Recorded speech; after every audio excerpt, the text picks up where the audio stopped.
Alright, how's it going everyone? This is the week 16 update of building our Ryan home St. Lawrence. We are certainly getting closer and closer to the finish line here. Now when it comes to the exterior progress on the house at this point, I will say you're not going to notice many differences, at least compared to what you saw at the week 15 mark, which if you haven't seen that video yet, I'll leave a link to above and in the description below that you can check out. Although there are a few notable differences that did take place during the course of the week. The first of those being the fact that we now have a red front door. Yes, our front door has now finally been painted in the Sundried Tomato color that we selected with our Lake 1 package. This is looking good here and finally rounds out the exterior, at least for the most part. There's still a little bit of finishing details and things that I will cover and talk about a bit later that are to-dos, but for the most part, we have what is and will be the completed look of the house at this point. Now, the second thing worth noticing at this point is that we now actually do have an air conditioner as well. So, the Carrier air conditioner has been installed. This house has a single-zone dual damper HVAC system, as far as that goes, and I'm not sure why maybe it took this long or up to this point for the air conditioner to be delivered and installed, but it is here. And having that installed and ready is, of course, crucial to completing the build, but also as we get into the warmer weather months here. This video was filmed on Friday, March 14th.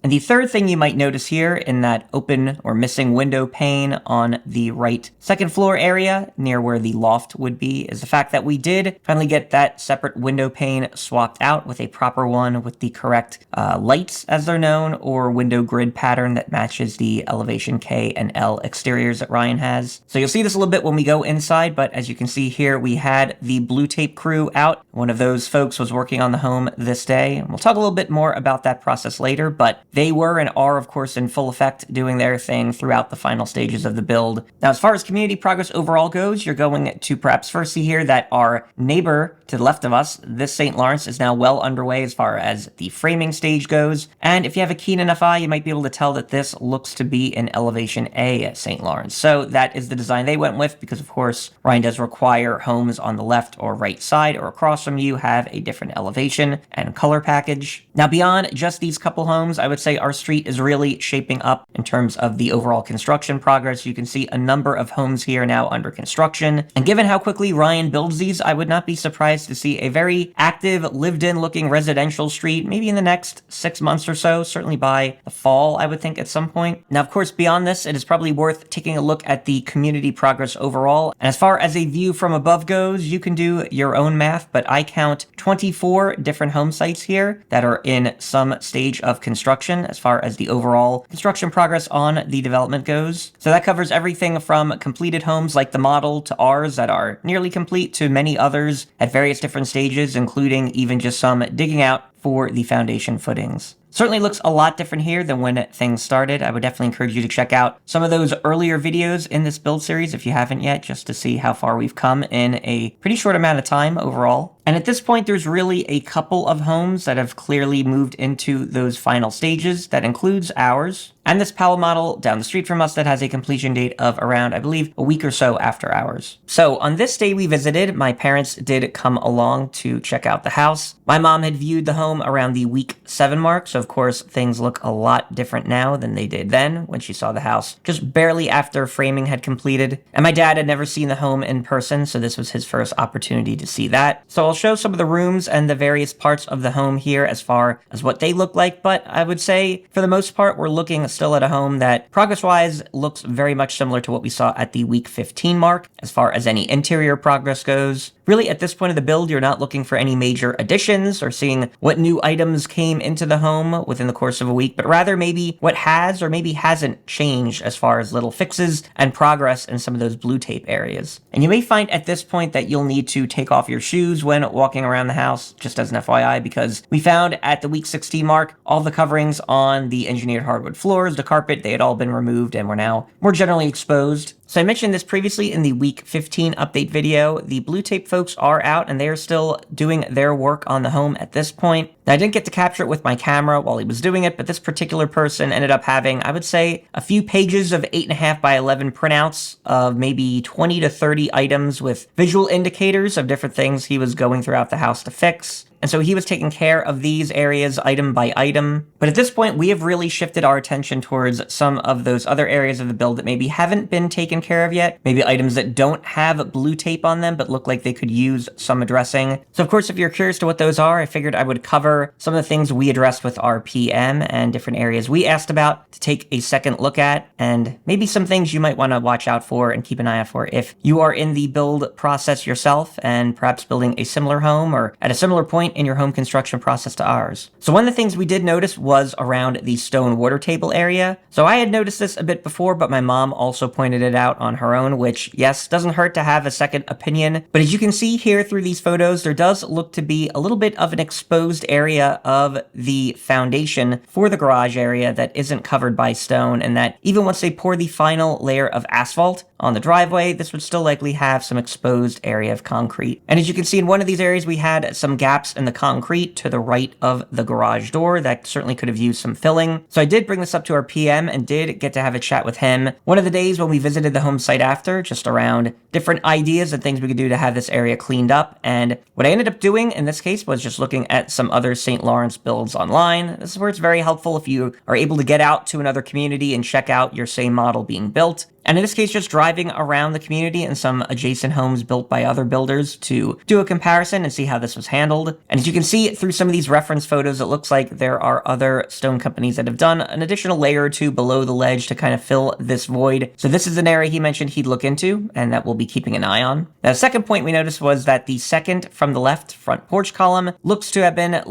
tilting a bit left. It wasn't unstable or, insecure or anything, but just seemed to be installed at a bit of an angle, which, not to mention, if you look at the trim details of that column on the front porch, looks to be sitting slightly off of the concrete pad there. So this was another thing we mentioned to our PM that he noted he'd have a crew coming out to take a look at and fix. Another one I had noticed previously and figured would be patched up at some point, but just hadn't gotten done, was the fact that in the two front gables of our main elevation, which you've seen in this elevation L, there look to be gaps in the trim pieces of where those gables start at the bottom on pretty much all of the sides. I'm not sure if they were ever intending to fill this or complete this, or maybe they thought the roof line would cover this up at some point, but these gaps never seemed to get addressed, and I figured we'd mention this, and our PM mentioned that they'd have the siding and trim contractor come out and clean this up as well. Now, apart from that, it was just a few smaller things on the inside that we noticed. That includes a scratch on our oven door, which our PM noted to us a little bit after the fact that he was able to buff out. That includes this warped floor register vent here in the breakfast and dining area, as you can see. Some sizable gaps here as far as where trim meets the floor. This one being on the left side of the outer door frame to the study on the first floor. And this chipped top edge of the cabinet here next to the slightly taller cabinet stack that houses the range hood. So some of these items might be smaller or slightly larger than others, but figured we'd mention this before we get to our final inspection. And our PM, Matt, to his credit, mentioned he'd be taking a look at all of these, and so that is definitely good to see. And so that is the week 16 update with building our Ryan home St. Lawrence. Now, hopefully this video has been of some help to you. Feel free to leave a like and subscribe if it has. Be sure to check out the many other videos in this build series on the channel. Yes, week 16 means we have a whole bunch of these from long before that you'll want to check out if you're just seeing this one for the first time. And of course, still stay tuned because we have more videos in this build still on the way. For now, that's all I have to say. So thanks for watching.